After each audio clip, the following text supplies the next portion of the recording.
Ajit web TV ਦੇਖ ਰਹੇ ਦਰਸ਼ਕਾਂ ਨੂੰ ਪਿਆਰ ਭਰੀ ਸਤਿ ਸ਼੍ਰੀ ਅਕਾਲ। ਮੈਂ ਹਰਮਨਪ੍ਰੀਤ ਸਿੰਘ ਹਾਜ਼ਰ ਹਾਂ ਨਿਊਜ਼ੀਲੈਂਡ ਦੇ ਸ਼ਹਿਰ ਆਕਲੈਂਡ ਤੋਂ। ਤੇ ਇਸ ਟਾਈਮ ਜੇ ਗੱਲ ਕਰੀਏ ਆਪਾਂ ਨਿਊਜ਼ੀਲੈਂਡ ਦੇ ਵਿੱਚ ਇਲੈਕਸ਼ਨਾਂ ਦਾ ਦੌਰ ਸੀ ਚੱਲ ਰਿਹਾ, ਤੇ ਬੀਤੀ ਰਾਤ ਦੇਰ ਰਾਤ ਜੋ ਇਲੈਕਸ਼ਨ ਹੋਏ ਆ ਉਹਨਾਂ ਦੇ ਨਤੀਜੇ ਆ ਜਿਹੜੇ ਐਲਾਨ ਦਿੱਤੇ ਗਏ ਆ, ਤੇ ਜਿਹਦੇ ਵਿੱਚ ਮੌਜੂਦਾ ਜੋ ਨਿਊਜ਼ੀਲੈਂਡ ਵਿੱਚ ਇਸ ਟਾਈਮ ਲੇਬਰ ਪਾਰਟੀ ਦੀ ਸਰਕਾਰ ਹੈ ਉਹਨੇ ਇੱਕ ਵਾਰ ਫਿਰ ਬਾਜੀ ਮਾਰੀ ਹੈ, ਤੇ ਇਸ ਵਾਰ ਵੱਡੀ ਗਿਣਤੀ ਵਿੱਚ ਜਿਹੜੀ ਉਹਨਾਂ ਨੂੰ ਲੀਡ ਮਿਲੀ ਹੈ, ਵੋਟਾਂ ਮਿਲੀਆਂ, ਤੇ ਜਿਸ ਨੂੰ ਦੇਖ ਕੇ ਇਸ ਟਾਈਮ ਲੇਬਰ ਪਾਰਟੀ ਹੈ ਜਿਹੜੀ ਉਹ ਮਜ਼ਬੂਤ ਸਥਿਤੀ ਵਿੱਚ ਦੂਸਰੀ ਵਾਰ ਸਰਕਾਰ ਆ ਜਿਹੜੀ ਉਹ ਬਣਾਉਣ ਜਾ ਰਹੀ ਹੈ। ਤੇ ਹੁਣ ਇਸ ਟਾਈਮ ਜੇ ਮੈਂ ਤੁਹਾਡੇ ਨਾਲ ਗੱਲ ਕਰਾਂ ਪੂਰੇ ਵੇਰਵਿਆਂ ਦੇ ਨਾਲ, ਤਾਂ ਨਿਊਜ਼ੀਲੈਂਡ ਦੇ ਵਿੱਚ ਜੋ ਬੀਤੀ ਰਾਤ ਨਤੀਜੇ ਐਲਾਨੇ ਗਏ ਆ ਉਹਨਾਂ ਦੇ ਵਿੱਚ ਲੇਬਰ ਪਾਰਟੀ ਨੂੰ 49.1% ਦੀ ਵੋਟਾਂ ਜਿਹੜੀਆਂ ਉਹ ਮਿਲੀਆਂ।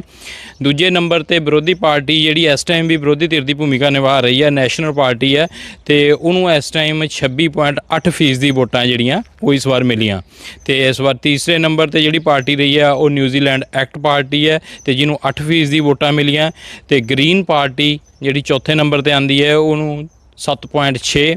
ਤੇ ਮੌਰੀ ਪਾਰਟੀ ਦਾ ਇੱਕ ਕੈਂਡੀਡੇਟ ਆ ਜਿਹੜਾ ਉਹ ਜਿੱਤਿਆ ਹੈ, ਤੇ ਉਸ ਕਰਕੇ ਭਾਵੇਂ ਉਹਨਾਂ ਦੀ ਵੋਟ ਪ੍ਰਤੀਸ਼ਤ ਘੱਟ ਹੈ ਪਰ ਇੱਕ ਮੈਂਬਰ ਪਾਰਲੀਮੈਂਟ ਉਹਨਾਂ ਦਾ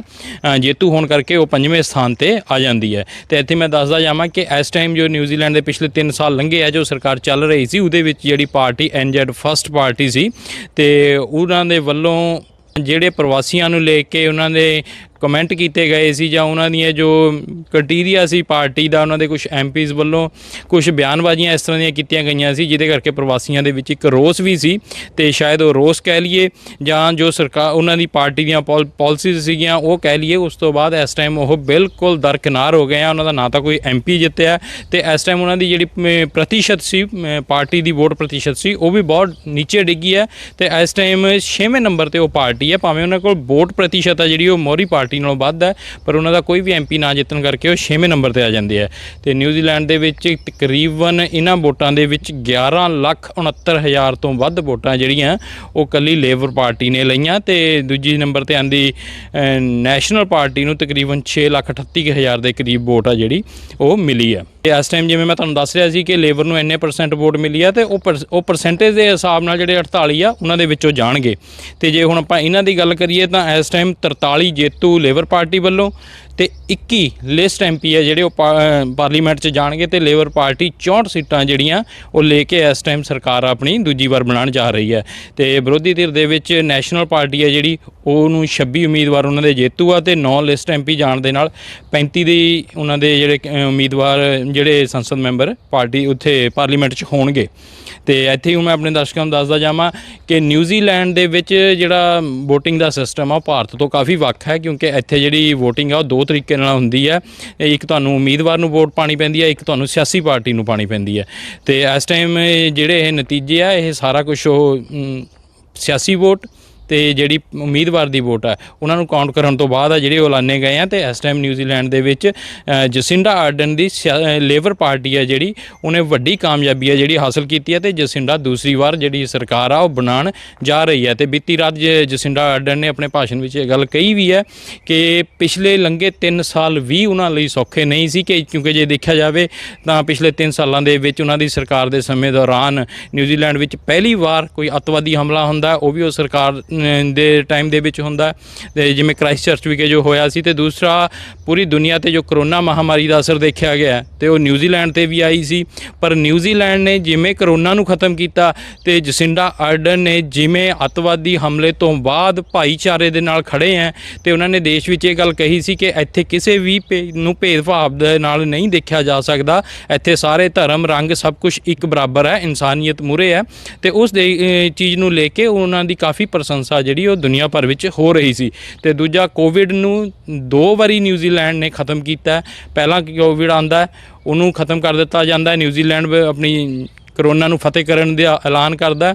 ਤੇ ਦੂਸਰੇ ਵਾਰੀ ਦੂਜੀ ਵੇਵ ਆਉਂਦੀ ਹੈ ਜਿਸ ਤੋਂ ਬਾਅਦ ਇਲੈਕਸ਼ਨਾਂ ਹੈ ਜਿਹੜੀਆਂ ਉਹਨਾਂ ਨੂੰ ਪੋਸਟਪੋਨ ਕੀਤਾ ਜਾਂਦਾ ਅਗਲੇ 1 ਮਹੀਨੇ ਲਈ। ਉਸ ਤੋਂ ਬਾਅਦ ਇਲੈਕਸ਼ਨਾਂ ਹੁੰਦੀਆਂ, ਤੇ ਨਿਊਜ਼ੀਲੈਂਡ ਦੇ ਵਿੱਚ ਕੋਵਿਡ ਦੀ ਜਿਹੜੀ ਸੈਕਿੰਡ ਵੇਵ ਆਉਂਦੀ ਆ ਉਹਨੂੰ ਵੀ ਖਤਮ ਕੀਤਾ ਜਾਂਦਾ, ਤੇ ਇਹ ਸਾਰੇ ਦਾ ਸਿਹਰਾ ਵੀ ਜਿਹੜੀ ਜਸਿੰਡਾ ਸਰਕਾਰ ਹੈ ਉਹਦੇ ਸਿਰ ਜਾਂਦਾ, ਤੇ ਲੋਕਾਂ ਨੇ ਇਸ ਗੱਲ 'ਤੇ ਜਸਿੰਡਾ ਦੀ ਤਾਰੀਫ ਵੀ ਕੀਤੀ ਹੈ। ਤੇ ਇਹ ਇਕੱਲੇ ਨਿਊਜ਼ੀਲੈਂਡ 'ਚ ਨਹੀਂ ਪੂਰੀ ਦੁਨੀਆ ਵਿੱਚ ਉਹਨਾਂ ਦੀ ਤਾਰੀਫ ਆ ਜਿਹੜੀ ਉਹ ਹੋ ਰਹੀ ਆ। ਤੇ ਇਸ ਤਾਰੀਫ ਦਾ ਨਤੀਜਾ ਕਿ ਇਸ ਟਾਈਮ ਜੇ ਆਪਾਂ ਜਸਿੰਡਾ ਜਸਿੰਡਾ ਦੇ ਹਲਕੇ ਦੀ ਗੱਲ ਕਰੀਏ ਤਾਂ ਜਸਿੰਡਾ ਆਰਡਨ ਨੇ ਜਿਹੜੀ ਆਪਣੀ ਸੀਟ ਆ ਉਹ ਮਾਊਂਟ ਐਲਬਰਟਾ ਤੋਂ ਖੜੇ ਸੀ ਤੇ ਉੱਥੇ ਉਹਨਾਂ ਨੇ 23,138 ਵੋਟਾਂ ਜਿਹੜੀਆਂ ਉਹਨਾਂ ਨੂੰ ਮਿਲੀਆਂ ਤੇ ਉਹਨਾਂ ਦਾ ਜਿਹੜਾ ਵਿਰੋਧੀ ਹੈ ਉਹ ਗ੍ਰੀਨ ਪਾਰਟੀ ਤੋਂ ਹੈ ਤੇ ਉਹਨਾਂ ਦੇ ਵਿਰੋਧੀ ਨੂੰ ਸਿਰਫ 6621 ਵੋਟਾਂ ਜਿਹੜੀਆਂ ਉੱਥੇ ਮਿਲੀਆਂ। ਸੋ ਜਸਿੰਡਾ ਦੀ ਸਭ ਤੋਂ ਵੱਡੀ ਜਿੱਤ ਆ ਜਿਹੜੀ ਇਹ ਨਿਊਜ਼ੀਲੈਂਡ ਦੇ ਵਿੱਚ ਵੇਖੀ ਗਈ ਆ ਤੇ ਵੱਡੇ ਮਾਰਜਨ ਦੇ ਨਾਲ ਉਹਨਾਂ ਨੇ ਜਿੱਤ ਆ ਜਿਹੜੀ ਆਪਣੀ ਦਰਜ ਕੀਤੀ ਹੈ। ਦੂਜੇ ਪਾਸੇ ਹੁਣ ਜੇ ਮੈਂ ਇਸ ਟਾਈਮ ਵਿਰੋਧੀ ਪਾਰਟੀ ਜਿਹੜੀ ਮੁੱਖ ਇਸ ਟਾਈਮ ਪਾਰਲੀਮੈਂਟ 'ਚ ਵੀ ਵਿਰੋਧੀ ਪਾਰਟੀ ਦੀ ਭੂਮਿਕਾ ਨਿਭਾ ਰਹੀ ਹੈ ਤੇ ਮੁਕਾਬਲੇ ਵਿੱਚ ਵੀ ਹੁਣ ਵਿਰੋਧੀ ਪਾਰਟੀ ਕਹੀ ਜਾ ਸਕਦੀ ਹੈ ਉਹਨਾਂ ਦੀ ਜਿਹੜੇ ਮੁਖੀ ਹੈ ਜੂਠਿਤ ਕੌਲਨ ਨੈਸ਼ਨਲ ਪਾਰਟੀ ਦੇ, ਜੇ ਉਹਨਾਂ ਦੀ ਗੱਲ ਕਰੀਏ ਤਾਂ ਉਹਨਾਂ ਨੂੰ ਇਸ ਟਾਈਮ ਜੋ ਨਤੀਜੇ ਸਾਹਮਣੇ ਆਏ ਆ ਉਹਦੇ ਵਿੱਚ 16,363 ਵੋਟਾਂ ਜਿਹੜੀਆਂ ਉਹ ਮਿਲੀਆਂ ਤੇ ਉਹਨਾਂ ਦੇ ਵਿਰੋਧੀ ਨੂੰ 10,438 ਵੋਟਾਂ ਮਿਲੀਆਂ। ਪਰ ਇੱਥੇ ਇੱਕ ਵੱਡੀ ਗੱਲ ਹੈ ਕਿ ਜੂਠਿਤ ਕੌਲਨ ਦੇ ਆਪਣੇ ਹਲਕੇ ਪਾਪਾਕੋਰਾ ਦੇ ਵਿੱਚ ਵੀ ਭਾਵੇਂ ਉਹ ਜਿੱਤ ਗਏ ਆ ਪਰ ਜੇ ਉੱਥੇ ਸਿਆਸੀ ਪਾਰਟੀ ਦੀ ਵੋਟ ਦੀ ਗੱਲ ਕਰੀਏ ਤਾਂ ਉੱਥੇ ਲੇਬਰ ਨੂੰ ਵੋਟ ਆ ਜਿਹੜੀ ਉਹ ਵੱਧ ਮਿਲੀ ਹੈ। ਇੱਕ ਵੱਡੀ ਹੈਰਾਨੀਜਨਕ ਗੱਲ ਹੈ ਕਿ ਉਹ ਵਿਰੋਧੀ ਧਿਰ ਦੇ ਜਾਂ ਨੈਸ਼ਨਲ ਪਾਰਟੀ ਦੇ ਮੁਖੀ ਹੋਣ ਦੇ ਬਾਵਜੂਦ ਆਪਣੇ ਏਰੀਏ ਵਿੱਚ ਆਪਣੀ ਪਾਰਟੀ ਲਈ ਵੱਧ ਵੋਟ ਆ ਜਿਹੜੀ ਉਹ ਇਕੱਠੀ ਨਹੀਂ ਕਰ ਸਕੇ, ਨਹੀਂ ਲੈ ਸਕੇ, ਜਿੱਥੋਂ ਇਹ ਗੱਲ ਜ਼ਾਹਰ ਹੁੰਦੀ ਹੈ ਕਿ ਲੇਬਰ ਦੀਆਂ ਜਿਹੜੀਆਂ ਪਿਛਲੇ 3 ਸਾਲਾਂ ਦੇ ਵਿੱਚ ਲੇਬਰ ਦੀ ਕਾਰਗੁਜ਼ਾਰੀ ਰਹੀ ਹੈ ਉਹਦੇ ਤੋਂ ਨਿਊਜ਼ੀਲੈਂਡ ਵਾਸੀ ਖੁਸ਼ ਸੀ ਤੇ ਉਹਨਾਂ ਨੇ ਲੇਬਰ ਪਾਰਟੀ ਨੂੰ ਜਿਹੜਾ ਫਤਵਾ ਉਹ ਦਿੱਤਾ। ਤੇ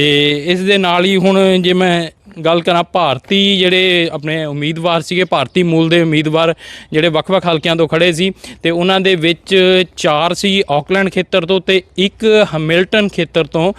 ਚੋਣ ਮੈਦਾਨ ਵਿੱਚ ਸੀਗੇ, ਜਿਨ੍ਹਾਂ ਦੇ ਵਿੱਚ ਆਪਾਂ ਜੇ ਪਹਿਲਾਂ ਮੈਂ ਨੈਸ਼ਨਲ ਪਾਰਟੀ ਦੀ ਗੱਲ ਕਰਾਂ ਤਾਂ ਨੈਸ਼ਨਲ ਤੋਂ ਕਮਲਜੀਤ ਸਿੰਘ ਬਖਸ਼ੀ ਤੇ ਪਰਮਜੀਤ ਕੌਰ ਪਰਮਾਰ ਇਹ 2 ਨੈਸ਼ਨਲ ਪਾਰਟੀ ਦੇ ਉਮੀਦਵਾਰ ਸੀ ਜੋ ਅਲੱਗ-ਅਲੱਗ ਹਲਕਿਆਂ ਤੋਂ ਖੜੇ ਸੀ ਪਰ ਇਹ ਦੋਨਾਂ ਨੂੰ ਜਿਹੜੀ ਜਿੱਤ ਆ ਉਹ ਨਸੀਬ ਨਹੀਂ ਹੋਈ।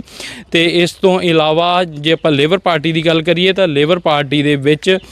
ਬਲਜੀਤ ਕੌਰ ਪੰਨੂ ਤੇ ਰਾਧਾ ਕ੍ਰਿਸ਼ਨਨ ਜਿਹੜੇ ਆ ਉਹ ਇਲੈਕਸ਼ਨ ਲੜੇ ਆ ਤੇ ਇਹਨਾਂ ਨੂੰ ਵੀ ਭਾਵੇਂ ਜਿਹੜੀ ਜਿੱਤ ਆ ਉਹ ਹਾਸਲ ਨਹੀਂ ਹੋਈ ਪਰ ਪ੍ਰਿਯੰਕਾ ਰਾਧਾ ਕ੍ਰਿਸ਼ਨਨ ਜਿਹੜੇ ਉਹ ਪਾਰਟੀ ਲਿਸਟ ਦੇ ਤੌਰ ਤੇ ਪਾਰਲੀਮੈਂਟ ਵਿੱਚ ਜ਼ਰੂਰ ਜਾਣਗੇ ਤੇ ਇਹ ਇੱਕ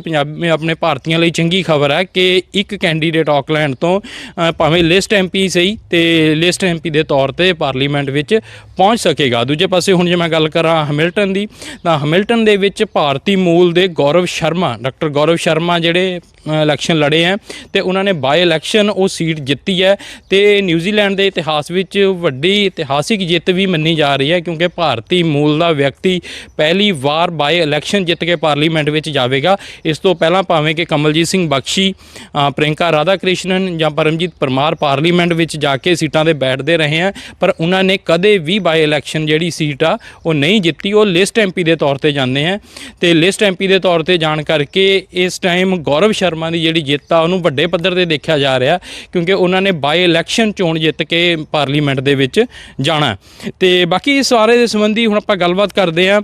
ਮੇਰੇ ਨਾਲ ਨੇ ਸਰਦਾਰ ਖੜਕ ਸਿੰਘ ਜੀ। ਖੜਕ ਸਿੰਘ ਭਾਜੀ, ਪਹਿਲਾਂ ਤਾਂ ਤੁਹਾਡਾ ਅਜੀਤ ਵੈਬ TV ਤੇ ਸਵਾਗਤ ਹੈ, ਕੀ ਕਹਿਣਾ ਚਾਹੋਗੇ? ਸਤਿ ਸ਼੍ਰੀ ਅਕਾਲ ਜੀ ਸਾਰੇ ਦਰਸ਼ਕਾਂ ਨੂੰ ਦੇਖਣ ਵਾਲੇ ਅਜੀਤ ਦੇ ਮੇਰੇ ਵੱਲੋਂ ਆਕਲੈਂਡ ਤੋਂ ਪਿਆਰ ਭਰੀ ਸਤਿ ਸ਼੍ਰੀ ਅਕਾਲ। ਨਤੀਜੇ ਤੁਸੀਂ ਪੜ੍ਹ ਕੇ ਸੁਣਾਤੇ। ਲੇਬਰ ਪਾਰਟੀ ਸਾਡੀ ਸਰਕਾਰ ਨੇ ਬਹੁਮਤ ਸਰਕਾਰ ਬਣਾਉਣ ਜਾ ਰਹੀ ਹੈ, ਬਣ ਗਈ ਹੈ ਬੇਸਿਕਲੀ। ਫਤਵਾ ਦਿੱਤਾ ਜੀ ਨਿਊਜ਼ੀਲੈਂਡਰ ਨੇ ਚੰਗੇ ਕੰਮ ਲਈ ਆਨਰੇਬਲ ਪ੍ਰਾਈਮ ਮਿਨਿਸਟਰ ਜਸਿੰਡਾ ਆਰਡਨ ਨੂੰ। ਇੱਥੇ ਮੈਂ ਆਪਣੇ ਦਰਸ਼ਕਾਂ ਨੂੰ ਦੱਸਦਾ ਜਾਵਾਂ ਕਿ ਨਿਊਜ਼ੀਲੈਂਡ ਦੇ ਆਕਲੈਂਡ ਦੇ ਵਿੱਚ ਪੈਂਦੇ ਟਾਕਾਨੀਨੀ ਖੇਤਰ ਵਿੱਚ ਇੱਕ ਨਵਾਂ ਹਲਕਾ ਜਿਹੜਾ ਉਹ ਬਣਾਇਆ ਗਿਆ ਸੀ, ਟਾਕਾਨੀਨੀ ਖੇਤਰ ਉਹਨੂੰ ਕਿਹਾ ਗਿਆ ਸੀ ਤੇ ਉਹਦੇ ਵਿੱਚ ਪਹਿਲੀ ਵਾਰੀ ਸੀ ਇਹ ਕਿ ਕੈਂਡੀਡੇਟ ਜਿਹੜੇ ਖੜੇ ਹੋਏ ਸੀ ਤੇ ਟਾਕਾਨੀਨੀ ਖੇਤਰ ਵਿੱਚ ਬਹੁਤ ਗਿਣਤੀ ਆਪਣਾ ਪੰਜਾਬੀ ਭਾਈਚਾਰਾ ਜਾਂ ਭਾਰਤੀ ਭਾਈਚਾਰਾ ਜਿਹੜਾ ਉਹਨਾਂ ਦੇ ਘਰ ਆ ਤੇ ਉਹਨਾਂ ਦੀਆਂ ਵੋਟਾਂ ਸੀਗੀਆਂ ਤੇ ਕਿਤੇ ਨਾ ਕਿਤੇ ਇਹ ਗੱਲ ਵੀ ਸਾਹਮਣੇ ਆ ਰਹੀ ਸੀ ਕਿ ਟਾਕਾਨੀਨੀ ਦਾ ਜਿਹੜਾ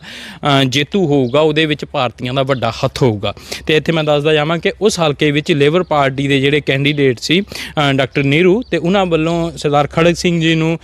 ਕੰਪੇਨ ਦੀ ਜਿਹੜੀ ਜ਼ਿੰਮੇਵਾਰੀ ਸੀ ਉਹ ਦਿੱਤੀ ਗਈ ਸੀ ਤੇ ਤੁਸੀਂ ਇਸ ਗੱਲ ਦੇ ਮੁਬਾਰਕਬਾਦ ਦੇ ਪਾਤਰ ਹੋ ਕਿ ਤੁਸੀਂ ਉਹ ਬਖੂਬੀ ਆਪਣੀ ਜ਼ਿੰਮੇਵਾਰੀ ਨਿਭਾਈ ਵੀ ਹੈ ਤੇ ਜਿਤਾ ਕੇ ਉਹਨਾਂ ਨੂੰ ਤੇ ਇਹ ਸੀਟ ਆ ਜਿਹੜੀ ਪਾਰਟੀ ਦੀ ਝੋਲੀ ਪਾਈ ਹੈ। ਤੇ ਕਿਵੇਂ ਦੇਖਦੇ ਹੋ ਆਪਣੇ ਪੰਜਾਬੀਆਂ ਦਾ ਕੀ ਰਿਹਾ ਇਹਦੇ ਵਿੱਚ, ਕਿੰਨਾ ਕੁ ਯੋਗਦਾਨ ਤੁਹਾਨੂੰ ਮਿਲਿਆ? ਮੈਨੂੰ ਜਦੋਂ ਸੀਟ ਜਿੱਤ ਲਈ ਹੁਣ ਸਾਰੇ ਜਿਨ੍ਹਾਂ ਦੇ ਮੈਂ ਇਹ ਸਾਰਿਆਂ ਨੂੰ ਧੰਨਵਾਦ ਹੀ ਕਹਿਣਾ ਚਾਹੂੰਗਾ ਟਾਕਾਨੀਨੀ ਨੂੰ, ਜਿਨ੍ਹਾਂ ਨੇ ਵੀ ਸਾਡੀ ਪਾਰਟੀ ਨੂੰ ਵੋਟ ਪਾ ਕੇ ਤੇ ਜਿਨ੍ਹਾਂ ਨੇ ਸਾਡੇ ਕੈਂਡੀਡੇਟ ਨੂੰ ਜਿੱਤ ਪ੍ਰਾਪਤ ਕੀਤੀ, ਮੈਂ ਉਹਨਾਂ ਦਾ ਦਿਲੋਂ ਧੰਨਵਾਦ ਕਹਿੰਦਾ। ਔਰ ਅਸੀਂ ਤੁਹਾਨੂੰ ਇਹ ਪ੍ਰੋਮਿਸ ਕਰਦੇ ਹਾਂ ਅਗਲੇ 3 ਸਾਲ ਸਾਡੀ ਸਰਕਾਰ ਦੇ ਇਸ ਦੌਰਾਨ ਅਸੀਂ ਟਾਕਾਨੀਨੀ ਲਈ ਬਹੁਤ ਵਧੀਆ ਕੰਮ ਕਰਕੇ ਵਿਖਾਵਾਂਗੇ। ਜੋ ਸਾਤੋਂ ਕੋਸ਼ਿਸ਼ ਹੋਏਗੀ ਅਸੀਂ ਆਪਣੀ ਕਮਿਊਨਿਟੀ ਲਈ, ਭਾਰਤੀ ਭਾਈਚਾਰੇ ਲਈ ਜਿੰਨਾ ਵੀ ਕੋਈ ਕੰਮ ਹੋਏਗਾ ਆਪਣੀ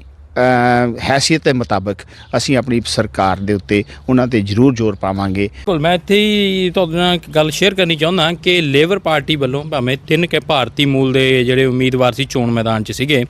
ਤੇ ਪ੍ਰਿਯੰਕਾ ਰਾਧਾ ਕ੍ਰਿਸ਼ਨਨ ਲਿਸਟ MP ਤੋਂ ਪਾਰਲੀਮੈਂਟ ਜਾਣਗੇ, ਤੇ ਹੈਮਿਲਟਨ ਤੋਂ ਡਾਕਟਰ ਗੌਰਵ ਸ਼ਰਮਾ ਜਿੱਤੇ ਹੈ ਭਾਰਤੀ ਮੂਲ ਦੇ, ਤੇ ਉਹ ਵੀ ਲੇਬਰ ਤੋਂ ਕੈਂਡੀਡੇਟ ਸੀਗੇ, ਤੇ ਉਹ ਵੀ ਪਾਰਲੀਮੈਂਟ 'ਚ ਜਾਣਗੇ। ਉਸ ਤੋਂ ਬਿਨਾਂ ਇਸ ਵਾਰ ਪਾਰਲੀਮੈਂਟ ਵਿੱਚ ਹੋਰ ਕੋਈ ਮੈਨੂੰ ਲੱਗਦਾ ਭਾਰਤੀ ਮੂਲ ਦਾ ਚਿਹਰਾ ਆਪਾਂ ਨੂੰ ਦੇਖਣ ਨੂੰ ਨਹੀਂ ਮਿਲੇਗਾ। ਤੇ ਤੁਹਾਨੂੰ ਕੀ ਲੱਗਦਾ ਹੈ ਕਿ ਆਪਣੇ ਇੰਨੇ ਜ਼ਿਆਦਾ 5 ਦੇ ਕਰੀਬ ਉਮੀਦਵਾਰ ਹੋਣ ਦੇ ਬਾਵਜੂਦ, ਤੇ ਅੱਜ ਇਹ ਪਹਿਲੀ ਵਾਰੀ ਹੋਇਆ ਕਿ ਡਾਕਟਰ ਗੌਰਵ ਸ਼ਰਮਾ ਜਿਹੜੇ ਤੇ ਉਹ ਪਹਿਲੀ ਵਾਰ ਇਲੈਕਟ ਜਿੱਤ ਕੇ ਜਾ ਰਹੇ ਆ, ਉਸ ਤੋਂ ਪਹਿਲਾਂ ਲਿਸਟ MP ਜਾਂਦੇ ਸੀ, ਤੇ ਕੀ ਕਹਿਣਾ ਚਾਹੋਗੇ ਕਿਉਂ ਨਹੀਂ ਆਪਾਂ ਨੂੰ ਵੋਟ ਪੈ ਰਹੀ ਭਾਰਤੀਆਂ ਨੂੰ ਆਕਲੈਂਡ ਦੇ ਵਿੱਚ, ਖਾਸ ਕਰਕੇ ਕਿਉਂਕਿ ਆਪਣੇ ਭਾਰਤੀਆਂ ਦਾ, ਪੰਜਾਬੀਆਂ ਦਾ ਗੜ੍ਹ ਖੇਤਰ ਆਕਲੈਂਡ ਨੂੰ ਕਿਹਾ ਜਾਂਦਾ, ਪਰ ਆਪਾਂ ਵੋਟਾਂ ਲੈਣ ਵਿੱਚ ਪਿੱਛੇ ਕਿਉਂ ਰਹਿ ਜਾਂਦੇ ਆ? ਹਾਂ, ਤੁਹਾਡਾ ਬਹੁਤ ਵਧੀਆ ਸਵਾਲ ਹੈ। ਮੈਂ ਸਭ ਤੋਂ ਪਹਿਲਾਂ ਗੌਰਵ ਸ਼ਰਮਾ ਨੂੰ ਹੈਮਿਲਟਨ ਈਸਟ ਤੋਂ ਵਧਾਈ ਦਿੰਦਾ। Congratulations Gaurav, proud to be member of parliament and ਆਮ ਸ਼ੋਰ ਤੁਸੀਂ ਸਾਡੇ ਭਾਰਤੀਆਂ ਦੇ ਲਈ ਬਹੁਤ ਵਧੀਆ ਕੰਮ ਕਰੋਗੇ। ਕੰਗ੍ਰੈਚੁਲੇਸ਼ਨਸ ਫਰੋਮ ਟੈਕਨਿਨੀ ਟੀਮ ਇਨ ਆਕਲੈਂਡ। ਹੁਣ ਰਹਿ ਗਈ ਤੁਹਾਡੀ ਗੱਲ ਬਈ ਪੰਜਾਬੀਆਂ ਦੀ, ਕਿਉਂ ਨਹੀਂ ਆਪਾਂ ਉੱਥੇ ਜਾ, ਇਹਦਾ ਸਵਾਲ ਤੁਹਾਨੂੰ ਮੈਂ ਕਈ ਵਾਰ ਅੱਗੇ ਵੀ ਕੀਤਾ ਵੀ ਜਿੰਨਾ ਚਿਰ ਆਪਾਂ ਇਕਜੁੱਟ ਹੋ ਕੇ ਇਲੈਕਸ਼ਨ ਸਿਸਟਮ ਨੂੰ ਸਮਝਦੇ ਨਹੀਂ ਤੇ ਆਪਾਂ ਉੱਥੇ ਪਹੁੰਚਣਾ ਕਿਵੇਂ ਹੈ ਔਰ ਲੋਕਲ ਕਮਿਊਨਿਟੀ ਦੇ ਵਿੱਚ ਇਨਵੋਲਵ ਕਿਵੇਂ ਹੋਣਾ। ਹੁਣ ਜ਼ਿਆਦਾਤਰ ਆਪਾਂ ਆਪਣੀ ਕਮਿਊਨਿਟੀ ਦੇ ਵਿੱਚ ਹੀ ਇਨਵੋਲਵ ਰਹਿੰਦੇ ਹਾਂ, ਆਪਾਂ ਡਿਫਰੈਂਟ ਕਮਿਊਨਿਟੀਜ਼ ਦੇ ਵਿੱਚ ਜਾਂ ਸਿਸਟਮ ਦੇ ਵਿੱਚ ਜਾ ਕੇ ਨਹੀਂ ਵੜਦੇ। ਆਪਾਂ ਉੱਥੇ ਵੀ ਇੱਕ ਤਰ੍ਹਾਂ ਦੀ ਇੱਕ ਮੈਂਟੈਲਿਟੀ ਹੈ ਵੀ ਅਸੀਂ ਜ਼ੋਰ, ਸਾਡੀ ਕਮਿਊਨਿਟੀ ਦੇ ਜ਼ੋਰ ਨਾਲ ਅਸੀਂ ਆਪਣੀ ਚੀਜ਼ ਨੂੰ ਪ੍ਰਾਪਤ ਕਰਾਂਗੇ। ਲੇਕਿਨ ਇੱਥੇ ਸਿਸਟਮ ਇਹ ਆ ਵੀ ਜਦ ਤੱਕ ਤੁਹਾਡਾ ਪਾਰਟੀ ਦੇ ਉੱਤੇ ਜਾਂ ਤੁਹਾਡਾ ਉਹਦੇ 'ਤੇ ਟਰਸਟ ਨਹੀਂ ਬਣਦਾ, ਜਿੰਨਾ ਚਿਰ ਤੁਸੀਂ ਲੋਕ ਕੰਮ ਨਹੀਂ ਕਰਦੇ। ਫੋਰ ਐਗਜ਼ਾਮਪਲ ਲੈ ਕੇ ਦਿੰਨਾ, ਹੁਣ ਤੁਸੀਂ ਕਿਹਾ 2 ਨੈਸ਼ਨਲ ਪਾਰਟੀ ਦੇ ਆਪਣੇ 2 ਉਮੀਦਵਾਰ ਸੀ, ਹੁਣ ਉਹ ਐਤਕੀ ਲਿਸਟ 'ਚੋਂ ਵੀ ਨਹੀਂ, ਉਹਨਾਂ ਨੇ ਬਾਹਰ ਕੱਢਤਾ ਉਹਨਾਂ ਨੂੰ, ਕਿਉਂਕਿ ਉਹਨਾਂ ਨੂੰ ਪਰਸੈਂਟੇਜ ਲੋਕਾਂ ਨੇ ਵੋਟ ਹੀ ਨਹੀਂ ਪਾਈ। ਹੁਣ ਨੈਚੁਰਲੀ ਉਹਨਾਂ ਨੂੰ ਵੋਟ ਕਿਉਂ ਨਹੀਂ ਪਈ? ਕਿਉਂਕਿ ਉਹਨਾਂ ਨੇ ਕੋਈ ਕੰਮ ਨਹੀਂ ਕੀਤਾ। ਜੇ ਮੈਂ ਕਹਿੰਦਾ ਆਪਣਾ ਭਾਰਤੀ ਭਾਈਚਾਰਾ ਹੀ ਉਹਨਾਂ ਨੂੰ ਵੋਟ ਪਾ ਦਿੰਦਾ ਤਾਂ ਉਹਨਾਂ ਦੀ ਬੇਸਿਕਲੀ ਇਲੈਕਟ੍ਰੇਟ ਹੀ ਜਿਤਾਉਂਦੇ, ਜਾਂ ਉਸ ਇਲੈਕਟ੍ਰੇਟ ਦੇ ਵਿੱਚ ਖੜੇ ਹੋਣ ਜਿੱਥੇ ਕਿ ਤੁਹਾਡਾ ਆਪਦਾ ਸਟਰੈਂਥ ਹੈਗੀ ਹੈ, ਲੇਕਿਨ ਉੱਥੇ ਵੀ ਨਹੀਂ ਉਹ ਕਾਮਯਾਬ ਹੁੰਦੇ। ਹੁਣ ਬਾਕੀ ਪ੍ਰਿਯੰਕਾ ਰਾਧਾ ਕ੍ਰਿਸ਼ਨ ਹੈ, ਉਹ ਵੀ ਜਿੱਥੇ ਮੰਗਾਕੀਕੀ ਤੋਂ ਕਾਫੀ ਆਪਣੀ ਇੰਡੀਅਨ ਕਮਿਊਨਿਟੀ ਹੈ, ਜਿੱਥੇ ਤੁਸੀਂ ਕਹਿੰਦੇ ਹੋ ਜਸਿੰਡਾ ਅਰਡਰਨ, ਉਹਦੇ ਨਾਲ ਦਾ ਬਿਲਕੁਲ ਸਬਰਬ ਹੈ, ਬਿਲਕੁਲ ਨਾਲ ਦਾ ਸਬਰਬ ਹੈ, ਮੇਰਾ ਖੁਦ ਦਾ ਉਹੀ ਹੈ। ਹਾਂ, ਤੁਹਾਡਾ ਉੱਥੇ ਹੈ। ਸੋ ਹੁਣ ਇਮੈਜਿਨ ਕਰੋ ਵੀ ਉੱਥੇ ਵੀ ਉਹਨੂੰ 26,000 ਵੋਟ ਪੈਂਦੀ ਹੈ ਤੇ ਇੱਧਰ ਇਹਨਾਂ ਨੂੰ ਨਹੀਂ ਜਿੱਤ ਪ੍ਰਾਪਤ ਹੁੰਦੀ। ਸੋ ਹੁਣ ਕਿਤੇ ਨਾ ਕਿਤੇ ਆਪਾਂ ਨੂੰ ਇਹ ਆਪਣਾ ਸੈਲਫ ਐਨਾਲਿਸਿਸ ਕਰਨਾ ਪਊਗਾ ਆਪਾਂ ਨੂੰ ਕਿ ਵੀ ਆਪਾਂ ਨੂੰ ਵੋਟ ਕਿਉਂ ਨਹੀਂ ਪੈਂਦੀ। ਲੇਬਰ ਪਾਰਟੀ ਨੇ ਇਸ ਟਾਈਮ ਇੰਨੀ ਵੱਡੀ ਜਿੱਤ ਜਿਹੜੀ ਹਾਸਲ ਕੀਤੀ ਹੈ, 64 ਦੇ ਕਰੀਬ ਆਪਣੇ ਮੈਂਬਰ ਪਾਰਲੀਮੈਂਟ ਜਿਹੜੇ ਇਸ ਟਾਈਮ ਜਾਣਗੇ, ਤੇ ਲੇਬਰ ਪਾਰਟੀ ਦੀ ਇੱਕ ਵੇਵ ਸੀ ਜਿਹਨੂੰ ਆਪਾਂ ਕਹਿ ਦਿੰਦੇ ਆ ਕਿ ਜਸਿੰਡਾ ਦੇ ਨਾਂ ਦੀ ਹਨੇਰੀ ਸੀ, ਤੇ ਉਹਦੇ ਕਰਕੇ ਵੋਟ ਇੰਨੀ ਜ਼ਿਆਦਾ ਪਾਰਟੀ ਨੂੰ ਮਿਲੀ ਹੈ। ਪਿਛਲੇ ਜਿਹੜੇ ਕੰਮ ਕੀਤੇ ਉਹਨਾਂ ਕਰਕੇ ਮਿਲੀ ਹੈ। ਕਿਹਨੂੰ ਇਹ ਸਿਹਰਾ ਦੇਣਾ ਚਾਹੋਗੇ ਕਿ ਜਿਹੜੀ ਲੇਬਰ ਲਈ ਇਹ ਬਹੁਤ ਲੰਬੇ ਸਮੇਂ ਬਾਅਦ ਲੇਬਰ ਨੂੰ ਇੰਨੀ ਵੱਡੀ ਵੋਟ ਮਿਲੀ ਹੈ, ਤੇ ਨਿਊਜ਼ੀਲੈਂਡ ਦੇ ਵਿੱਚ ਇਹ ਵੀ ਮੈਂ ਦੇਖ ਰਿਹਾ ਸੀ ਕਿ ਬਹੁਤ ਲੰਬੇ ਸਮੇਂ ਤੋਂ ਬਾਅਦ ਕੋਈ ਪਾਰਟੀ ਹੈ ਜਿਹੜੀ ਇਕੱਲੇ ਤੌਰ 'ਤੇ ਸਰਕਾਰ ਬਣਾਉਣ ਜਾ ਰਹੀ ਹੈ, ਨਹੀਂ ਗਠਬੰਧਨ ਦੀ ਸਰਕਾਰ ਆ ਬਣਦੀ ਆਈ ਹੈ। ਕੀ ਕਹੋਗੇ? ਦੇਖੋ, ਪ੍ਰਾਈਮ ਮਿਨਿਸਟਰ ਜਸਿੰਡਾ ਅਰਡਰਨ ਯੰਗ ਆ, ਵਾਈਬਰੈਂਟ ਆ, ਰਾਈਟ, ਐਂਡ ਵੈਲ ਲਾਈਕਡ ਆ, ਐਂਡ ਪਾਲਿਸੀ ਦੇ ਵਿੱਚ ਡਿਸੀਜਨ ਮੇਕਿੰਗ, ਜਿਹੜਾ ਲੀਡਰ ਦੀ ਜਿਹੜੀ ਡਿਸੀਜਨ ਮੇਕਿੰਗ ਪਾਵਰ ਆ ਉਹਦੇ 'ਚ ਬਹੁਤ ਜ਼ਿਆਦਾ ਹੈ। ਜਿਵੇਂ ਤੁਸੀਂ ਦੇਖਿਆ ਕ੍ਰਾਈਸਟਚਰਚ ਦੇ ਐਪੀਸੋਡ ਤੋਂ ਬਾਅਦ, ਫਿਰ ਕੋਵਿਡ-19 ਦਾ ਫਸਟ ਐਪੀਸੋਡ, ਸੈਕਿੰਡ ਐਪੀਸੋਡ, ਪਿਛਲੇ 3 ਸਾਲ ਦੀ ਕਾਰਗੁਜ਼ਾਰੀ ਦੇ ਵਿੱਚ ਜਿਵੇਂ ਦੱਸਿਆ ਭਾਈਵਾਲ ਸਰਕਾਰ ਸੀ, ਦੋ ਪਾਰਟੀਆਂ ਦੇ ਨਾਲ ਰਲਾ ਕੇ ਬਣਾਈ ਸੀ, ਉਹਦੇ 'ਚ ਕੁਛ ਨਾ ਕੁਛ ਹਿੰਡਰੈਂਸ ਸੀਗੀ ਕਿਉਂਕਿ ਹਰੇਕ ਪਾਰਟੀ ਤੁਹਾਨੂੰ ਨਹੀਂ ਤੁਹਾਡੀ ਪਾਲਿਸੀਜ਼ ਇੰਪਲੀਮੈਂਟ ਕਰਨ ਦਿੰਦੀ। ਹੁਣ ਇਹ ਫਾਇਦਾ ਹੋਊਗਾ ਐਤਕੀ ਸਰਕਾਰ ਨੂੰ, ਮੈਜੋਰਿਟੀ ਗਵਰਨਮੈਂਟ ਬਣੂਗੀ ਜੋ ਉਹ ਲੋਕਾਂ ਦੇ ਭਲਾਈ ਲਈ ਕੰਮ ਕਰਨਾ ਚਾਹੁੰਦੇ ਆ। ਮੇਰੇ ਹਿਸਾਬ ਨਾਲ ਉਹ ਪਿਛਲੇ ਸਾਲ ਨਾਲੋਂ ਵੀ ਵਧੀਆ ਕੰਮ ਕਰਕੇ ਦਿਖਾਊਗੀ, ਤੇ ਨਹੀਂ ਦਿਖਾਊਗੀ ਮੈਂ ਇਸ ਚੀਜ਼ ਨੂੰ ਨਹੀਂ ਮੰਨਦਾ, ਕਿਉਂਕਿ ਉਹਦੀ ਜਿਹੜੀ ਇੱਕ ਇਮੇਜ ਆ ਉਹ ਬਹੁਤ ਵਧੀਆ ਆ। ਐਂਡ ਤੁਸੀਂ ਉਹਦੀ ਪਿਛਲੀ ਇੰਟਰਵਿਊ 'ਚ ਵੀ ਤੁਸੀਂ ਸੁਣਿਆ ਹੋਊਗਾ ਜੀ, ਉਹ ਕਹਿੰਦੀ ਸੀ ਮੈਂ ਹਾਰ ਗਈ ਤਾਂ ਮੈਂ ਲੀਡਰ ਤੋਂ ਵੀ ਆਪੋਜੀਸ਼ਨ ਤੋਂ ਰਿਜ਼ਾਈਨ ਕਰ ਦੂੰਗੀ। ਸੋ ਉਹਦੀ ਜਿਹੜੀ ਸੈਲਫ ਤੇ ਡਿਟਰਮੀਨੇਸ਼ਨ ਤੇ ਪਾਵਰ ਪ੍ਰਤੀ ਹੰਗਰੀਨੈਸ ਹੈ, ਜਾਂ ਜਿਹਨੂੰ ਆਪਾਂ ਕਹਿ ਦਿੰਦੇ ਹਾਂ ਬਈ ਆਪਾਂ ਕੁਰਸੀ ਛੱਡਣੀ ਹੋਈ ਨਹੀਂ, ਉਹਦੇ 'ਚ ਨਹੀਂ ਹੈਗੀ। ਬਿਲਕੁਲ, ਮੈਂ ਇੱਥੇ ਆਪਣੇ ਦਰਸ਼ਕਾਂ ਨੂੰ ਦੱਸਦਾ ਜਾਵਾਂ ਕਿ ਬੀਤੀ ਰਾਤ ਜਦੋਂ ਪ੍ਰਾਈਮ ਮਿਨਿਸਟਰ ਜਸਿੰਡਾ ਲਾਈਵ ਵੀ ਹੋਏ ਆ। ਉਹਨਾਂ ਨੇ ਜਦੋਂ ਸੰਬੋਧਨ ਕੀਤਾ ਰਾਸ਼ਟਰ ਨੂੰ ਇਲੈਕਸ਼ਨਾਂ ਦੇ ਨਤੀਜੇ ਆਉਣ ਤੋਂ ਬਾਅਦ, ਤੇ ਉਹਨਾਂ ਨੇ ਇਹ ਗੱਲ ਵੀ ਕਹੀ ਹੈ ਕਿ ਦੇਸ਼ ਦੇ ਵਿੱਚ ਹਰ ਨਾਗਰਿਕ ਆ ਜਿਹੜਾ ਉਹ ਆਪਣੇ ਆਪ ਨੂੰ ਪ੍ਰਾਈਮ ਮਿਨਿਸਟਰ ਸੋਚੇ। ਤੇ ਜਿਵੇਂ ਉਹਨਾਂ ਨੇ ਕਿਹਾ ਕਿ ਪਿਛਲਾ ਸਮਾਂ ਸੀ ਜਿਹੜਾ ਉਹ ਬਹੁਤਾ ਚੰਗਾ ਨਹੀਂ ਸੀ, ਬਹੁਤ ਹਾਰਡ ਸੀਗੇ ਡਿਸੀਜਨ ਲੈਣੇ, ਤੇ ਉਵੇਂ ਹੀ ਉਹਨਾਂ ਨੇ ਕਿਹਾ ਕਿ ਆਉਣ ਵਾਲਾ ਟਾਈਮ ਵੀ ਜਿਹੜਾ ਹੈ ਤੇ ਉਹ ਹਾਰਡ ਹੋਊਗਾ, ਕਿਉਂਕਿ ਕੋਵਿਡ ਤੋਂ ਬਾਅਦ ਦੇਸ਼ ਦੀ ਅਰਥ ਵਿਵਸਥਾ ਜਿਹੜੀ ਕਾਫੀ ਡਾਮਾਡੋਲ ਹੈ। ਤੇ ਉਹਨਾਂ ਨੇ ਕਿਹਾ ਕਿ ਪਰ ਉਹਦੇ ਵਿੱਚੋਂ ਅਸੀਂ ਆਪਣੇ ਨਾਗਰਿਕਾਂ ਨੂੰ ਉੱਪਰ ਚੱਕਾਂਗੇ। ਤੇ ਉਹਨਾਂ ਨੇ ਇਸ ਗੱਲ ਦਾ ਸਾਰਿਆਂ ਨੂੰ ਭਰੋਸਾ ਦਵਾਇਆ ਕਿ ਉਹ ਹਰ ਇੱਕ ਵਿਅਕਤੀ ਸਰਕਾਰ ਦੇ ਨਾਲ ਮਿਲ ਕੇ ਚੱਲੇ ਤੇ ਹਰ ਇੱਕ ਬੰਦਾ ਆਪਣੇ ਆਪ ਨੂੰ ਪ੍ਰਾਈਮ ਮਿਨਿਸਟਰ ਸਮਝੇ। ਤੇ ਜੇ ਇੱਥੇ ਮੈਂ ਗੱਲ ਕਰਾਂ, ਮਾਈਗ੍ਰੈਂਟਸ ਦਾ ਮੁੱਦਾ ਇਲੈਕਸ਼ਨ ਦੇ ਵਿੱਚ ਛਾਇਆ ਰਿਹਾ, ਤੇ ਮਾਈਗ੍ਰੈਂਟਸ ਨੂੰ ਲੈ ਕੇ ਬੋਲਿਆ ਕੋਈ ਨਹੀਂ, ਤੇ ਨਾ ਤਾਂ ਨੈਸ਼ਨਲ ਪਾਰਟੀ ਨੇ ਕੋਈ ਪਹਿਲਾਂ ਕੁਝ ਕਿਹਾ ਕਿ ਅਸੀਂ ਇਹ ਕਰਾਂਗੇ, ਨਾ ਲੇਬਰ ਨੇ ਕਿਹਾ। ਤੁਸੀਂ ਹੁਣ ਸੀਟ ਜਿਤਾ ਕੇ ਉਹਨਾਂ ਦੀ ਝੋਲੀ ਪਾਈ ਹੈ, ਤੁਸੀਂ ਫਿਰ ਵੀ ਇੱਕ ਪੌੜੀ ਉੱਪਰ ਹੋ ਬਾਕੀਆਂ ਨਾਲੋਂ। ਕੀ ਮਾਈਗ੍ਰੈਂਟਸ ਦੇ ਬਾਰੇ ਸਰਕਾਰ ਤੱਕ ਮੰਗਾਂ ਬਾਰੇ ਗੱਲ ਕਰੋਗੇ? ਦੇਖੋ, ਮੇਰੀ ਇਹ ਮੰਨਣਾ ਹੈ, ਲੇਬਰ ਆਲਵੇਜ਼ ਮਾਈਗ੍ਰੈਂਟਸ ਦੇ ਫੇਵਰ ਦੇ ਵਿੱਚ ਰਹੀ ਹੈ ਜਦੋਂ ਦੇ ਅਸੀਂ ਨਿਊਜ਼ੀਲੈਂਡ ਆਏ ਹਾਂ। ਹੁਣ ਲੇਟਲੀ ਤੁਸੀਂ ਕਿਹਾ ਵੀ ਅਪਸ ਐਂਡ ਡਾਊਨਸ ਹੈਗੇ ਆ, ਅਸੀਂ ਵੀ ਬਿਲੀਵ ਕਰਦੇ ਹਾਂ ਵੀ ਹੈਗੇ ਆ, ਲੇਕਿਨ ਹੁਣ ਕੋਵਿਡ ਦੀ ਮਹਾਮਾਰੀ ਦੇ ਹਿਸਾਬ ਦੇ ਨਾਲ ਉਹਨਾਂ ਦੀ ਜਿਹੜੀ ਅਸਲੀ ਜ਼ਿੰਮੇਵਾਰੀ ਹੈ ਉਹ ਕਹਿੰਦੇ ਆ ਵੀ ਅਸੀਂ ਪਹਿਲਾਂ ਨਿਊਜ਼ੀਲੈਂਡਰਸ ਦੀ ਸਿਚੁਏਸ਼ਨ ਦੇਖ ਲਈਏ, ਅਸੀਂ ਆਪ ਦੀ ਜਿਵੇਂ ਅਰਥ ਵਿਵਸਥਾ ਦੇਖ ਲਈਏ, ਉਸ ਨੂੰ ਦੇਖਦੇ ਕਿਤੇ ਐ ਨਾ ਹੋਵੇ ਵੀ ਅਸੀਂ ਬੇਸਿਕਲੀ ਕੰਟਰੋਲ ਨਾ ਕਰ ਪਾਈਏ। ਸੋ ਹੁਣ ਸਰਕਾਰ ਬਣ ਚੁੱਕੀ ਹੈ, ਅਸੀਂ ਵੇਟ ਕਰਾਂਗੇ ਉਹਨਾਂ ਦੀ ਪਾਲਿਸੀਜ਼ ਕੀ ਕੱਢਦੇ ਨੇ। ਆਪਣੀ ਆਵਾਜ਼ ਜ਼ਰੂਰ ਉਠਾਵਾਂਗੇ, ਕੋਸ਼ਿਸ਼ ਕਰਾਂਗੇ ਵੀ ਜਿਹੜੇ ਸਾਡੇ ਮੁੰਡੇ ਪੇਰੈਂਟਸ ਕੈਟਾਗਰੀ ਦਾ ਜਿਹੜੇ ਬੱਚੇ ਆਪਣੇ ਸਟੱਕ ਨੇ ਉਹਨਾਂ ਦੀ ਗੱਲ ਕਰਨਾ ਤਾਂ ਸਾਡਾ ਫਰਜ਼ ਬਣੂਗਾ ਨਾ ਹੁਣ, ਕਿਉਂਕਿ ਸਾਡੀ ਸਰਕਾਰ ਹੈ, ਲੋਕ ਮੈਸੇਜ ਕਰ ਰਹੇ ਆ, ਤੁਸੀਂ ਹੈਲਪ ਕਰੋ। ਸਾਡੀ ਆਵਾਜ਼ ਕਰਨਾ ਤਾਂ ਸਾਡੀ ਰਿਪਰੈਜ਼ੈਂਟੇਸ਼ਨ ਦੇਣਾ, ਉਹਨਾਂ ਨੂੰ ਆਪਣੇ ਵੱਲੋਂ ਰਿਕੁਐਸਟ ਕਰਨਾ ਅਸੀਂ ਜ਼ਰੂਰ ਕਰਾਂਗੇ, ਤੁਹਾਨੂੰ ਵਾਅਦਾ ਕਰਦਾ। ਸ਼ੁਕਰੀਆ ਖੜਕ ਸਿੰਘ ਜੀ। ਤੇ ਤੁਸੀਂ ਜਿਵੇਂ ਵਾਅਦਾ ਵੀ ਕੀਤਾ, ਤੇ ਮੈਂ ਆਪਣੇ ਦਰਸ਼ਕਾਂ ਨੂੰ ਵੀ ਦੱਸਦਾ ਜਾਵਾਂ ਕਿ ਖੜਕ ਸਿੰਘ ਜੀ ਨੇ ਵਾਅਦਾ ਕੀਤਾ ਕਿ ਉਹ ਆਉਣ ਵਾਲੇ ਟਾਈਮ ਵਿੱਚ ਮਾਈਗ੍ਰੈਂਟਸ ਦੀ ਆਵਾਜ਼ ਹੈ ਜਿਹੜੀ ਉਹ ਜ਼ਰੂਰ ਅੱਗੇ ਤੱਕ ਲੈ ਕੇ ਜਾਣਗੇ, ਪਹੁੰਚਾਉਣਗੇ। ਤੇ ਇੱਥੇ ਹੀ ਹੁਣ ਮੈਂ ਲਾਸਟ ਵਿੱਚ ਇਹ ਵੀ ਆਪਣੇ ਦਰਸ਼ਕਾਂ ਨੂੰ ਦੱਸ ਦੇਵਾਂ ਕਿ ਨਿਊਜ਼ੀਲੈਂਡ ਦੇ ਵਿੱਚ ਇਹਨਾਂ ਵੋਟਾਂ ਦੇ ਨਾਲ 2 ਜਨਮਤ ਵੀ ਹੋਏ ਆ, 2 ਰੈਫਰੈਂਡਮ ਦੀਆਂ ਜਿਹੜੀਆਂ ਵੋਟਸ ਵੀ ਆ ਉਹ ਵੀ ਕਲੈਕਟ ਕੀਤੀਆਂ ਗਈਆਂ, ਜਿਹਦੇ ਵਿੱਚ ਨਿਊਜ਼ੀਲੈਂਡ ਦੇ ਵਿੱਚ ਸਵੈ ਇੱਛਕ ਮੌਤ ਤੇ ਦੂਸਰਾ ਸੀਗਾ ਨਿਊਜ਼ੀਲੈਂਡ ਵਿੱਚ ਭੰਗ ਦੀ ਖੇਤੀ। ਤੇ ਇਹ 2 ਚੀਜ਼ਾਂ ਲਈ ਸਰਕਾਰ ਨੇ VOTING ਨਾਲ ਕਰਵਾਈ ਹੈ, ਤੇ ਜਿਹਦੇ ਨਤੀਜੇ 30 ਅਕਤੂਬਰ ਨੂੰ ਆ ਜਿਹੜੇ ਉਹ ਐਲਾਨੇ ਜਾਣਗੇ। ਨਿਊਜ਼ੀਲੈਂਡ ਦੇ ਵਿੱਚ ਜਿਹੜੇ ਲੋਕ ਨਿਊਜ਼ੀਲੈਂਡ ਦੇ ਸਿਟੀਜ਼ਨ ਬਾਹਰਲੇ ਦੇਸ਼ਾਂ ਵਿੱਚ ਫਸੇ ਹੋਏ ਆ, ਉਹਨਾਂ ਨੇ ਆਨਲਾਈਨ VOTING ਕੀਤੀ ਹੈ, ਤੇ ਆਉਣ ਵਾਲੇ ਦਿਨਾਂ ਵਿੱਚ ਉਹਨਾਂ ਦੀ VOTING ਵੀ ਕਲੈਕਟ ਹੋ ਕੇ ਉਹਦੇ ਜਿਹੜੇ ਨਤੀਜੇ ਆ ਉਹ ਵਿੱਚ ਐਡ ਕੀਤੇ ਜਾਣਗੇ। ਤੇ ਹੋ ਸਕਦਾ ਕਿ ਜਿਹੜੇ ਹੁਣ ਤੱਕ ਰੁਝਾਨ ਸਾਹਮਣੇ ਆਏ ਹੋਏ ਆ ਇਹਨਾਂ ਦੇ ਵਿੱਚ ਥੋੜਾ ਮੋਟਾ ਫੇਰ ਬਦਲ ਹੋਵੇ। ਤੇ ਇੱਥੇ ਹੁਣ 6 ਨਵੰਬਰ ਦੇ ਦਿਨ ਲਾਸਟ ਪਤਾ ਲੱਗੇਗਾ ਕਿ ਸਰਕਾਰ ਦੇ ਵਿੱਚ ਫਾਈਨਲ ਨਤੀਜੇ ਕੀ ਆ, ਪਰ ਇਸ ਟਾਈਮ ਜਿੰਨੇ ਵੱਡੇ ਬਹੁਮਤ ਨਾਲ ਲੇਬਰ ਪਾਰਟੀ ਉੱਪਰ ਗਈ ਹੈ, ਤੇ ਇਹ ਤਾਂ ਨਹੀਂ ਕਿਹਾ ਜਾ ਸਕਦਾ ਕਿ ਸਰਕਾਰ ਕੋਈ ਉੱਪਰ ਥੱਲੇ ਹੋ ਸਕਦੀ ਹੈ। ਇਹ ਸਪਸ਼ਟ ਹੈ ਕਿ ਨਿਊਜ਼ੀਲੈਂਡ ਦੇ ਵਿੱਚ ਸਰਕਾਰ ਦੂਸਰੀ ਵਾਰ ਲੇਬਰ ਆ ਜਿਹੜੀ ਉਹ ਆਪਣੀ ਸਰਕਾਰ ਬਣਾ ਰਹੀ ਹੈ, ਤੇ ਜਸਿੰਡਾ ਆਰਡਨ ਦੂਸਰੀ ਵਾਰ ਬਤੌਰ ਪ੍ਰਧਾਨ ਮੰਤਰੀ ਦੇਸ਼ ਦੀ ਕਮਾਨ ਆ ਜਿਹੜੀ ਉਹ ਸਾਂਭਣ ਜਾ ਰਹੇ ਆ। ਤੇ ਇਸ ਦੇ ਲਈ ਜਿੱਥੇ ਜਸਿੰਡਾ ਆਰਡਨ ਨੂੰ ਸਾਡੀ ਟੀਮ ਵਧਾਈ ਦਿੰਦੀ ਹੈ, ਉੱਥੇ ਹੀ ਉਹਨਾਂ ਦੇ ਜਿਹੜੇ ਲਾਈਫ ਪਾਰਟਨਰ ਨੇ ਉਹਨਾਂ ਨੂੰ ਵੀ ਵਧਾਈ ਦੇਣਾ ਬਣਦਾ, ਕਿਉਂਕਿ ਜਸਿੰਡਾ ਆਰਡਨ ਦੇ ਕੋਲ ਆ ਪਿਛਲੇ 3 ਸਾਲਾਂ ਦੇ ਸਮੇਂ ਦੌਰਾਨ ਛੋਟਾ ਉਹਨਾਂ ਦੇ ਘਰ ਬੇਬੀ ਨੇ ਧੀ ਨੇ ਜਨਮ ਲਿਆ ਸੀ, ਤੇ ਉਹ ਇੱਕ ਮਾਂ ਹੀ ਜਾਣਦੀ ਹੈ ਕਿ ਉਹਨੇ ਕਿਸ ਤਰ੍ਹਾਂ ਪਾਰਲੀਮੈਂਟ ਵਿੱਚ ਵੀ ਆਪਣੀ ਧੀ ਨੂੰ ਉਹ ਨਾਲ ਲੈ ਕੇ ਜਾਂਦੀ ਰਹੀ ਹੈ, ਤੇ ਜੇ ਕਿਤੇ ਬਾਹਰਲੇ ਦੇਸ਼ ਮੀਟਿੰਗ ਹੋਈ ਹੈ ਤਾਂ ਉੱਥੇ ਵੀ ਉਹ ਨਾਲ ਲੈ ਕੇ ਗਈ ਹੈ, ਤੇ ਉਹਨਾਂ ਦਾ ਪਾਰਟਨਰ ਵੀ ਉਸ ਚੀਜ਼ ਵਿੱਚ ਉਹਨਾਂ ਨੂੰ ਜੋ ਜ਼ਿੰਮੇਵਾਰੀ ਨਿਭਾ ਰਹੇ ਆ ਉਹ ਦੇਸ਼ ਦੇ ਲਈ, ਉਹਨਾਂ ਦਾ ਪਾਰਟਨਰ ਉਹਨਾਂ ਨੂੰ ਬਰਾਬਰ ਦਾ ਸਹਿਯੋਗ ਦੇ ਰਿਹਾ। ਤੇ ਇਹ ਇੱਥੇ ਜਸਿੰਡਾ ਆਰਡਨ ਦੇ ਨਾਲ ਉਹਨਾਂ ਦੇ ਪਾਰਟਨਰ ਨੂੰ ਵੀ ਇਹ ਵਧਾਈ ਦੇਣੀ ਬਣਦੀ ਹੈ ਕਿ ਉਹਨਾਂ ਨੇ ਉਹਨਾਂ ਨੂੰ ਪਰਿਵਾਰਿਕ ਜਿਹੜੀਆਂ ਜ਼ਿੰਮੇਵਾਰੀਆਂ ਉਹਨਾਂ ਦੇ ਤੋਂ ਮੁਕਤ ਕੀਤਾ, ਤੇ ਉਸ ਦੇ ਜ਼ਿੰਮੇਵਾਰੀਆਂ ਨੂੰ ਆਪ ਸਾਂਭਿਆ, ਤੇ ਤਾਂ ਕਿ ਉਹ ਦੇਸ਼ ਨੂੰ ਚੰਗੀ ਤਰ੍ਹਾਂ ਚਲਾ ਸਕਣ, ਤੇ ਉਹਨਾਂ ਨੇ ਦੇਸ਼ ਨੂੰ ਚੰਗੀ ਤਰ੍ਹਾਂ ਚਲਾਇਆ, ਸਾਂਭਿਆ, ਜਿਸ ਦੇ ਮੱਦੇ ਨਜ਼ਰ ਅੱਜ ਦੂਸਰੀ ਵਾਰ ਲੇਬਰ ਪਾਰਟੀ ਹੈ ਜਿਹੜੀ ਉਹ ਬਹੁਤ ਗਿਣਤੀ ਵਿੱਚ ਸੀਟਾਂ ਜਿੱਤਣ ਵਿੱਚ ਕਾਮਯਾਬ ਹੋਈ ਹੈ। ਸੋ ਇਸ ਟਾਈਮ ਤੁਸੀਂ ਹੁਣ ਮੈਨੂੰ ਹਰਮਨ ਨੂੰ ਦਿਓ ਇਜਾਜ਼ਤ। ਤੁਸੀਂ ਦੇਖਦੇ ਰਹੋ ਅਜੀਤ ਵੈਬ TV। ਧੰਨਵਾਦ, ਸਤਿ ਸ਼੍ਰੀ ਅਕਾਲ।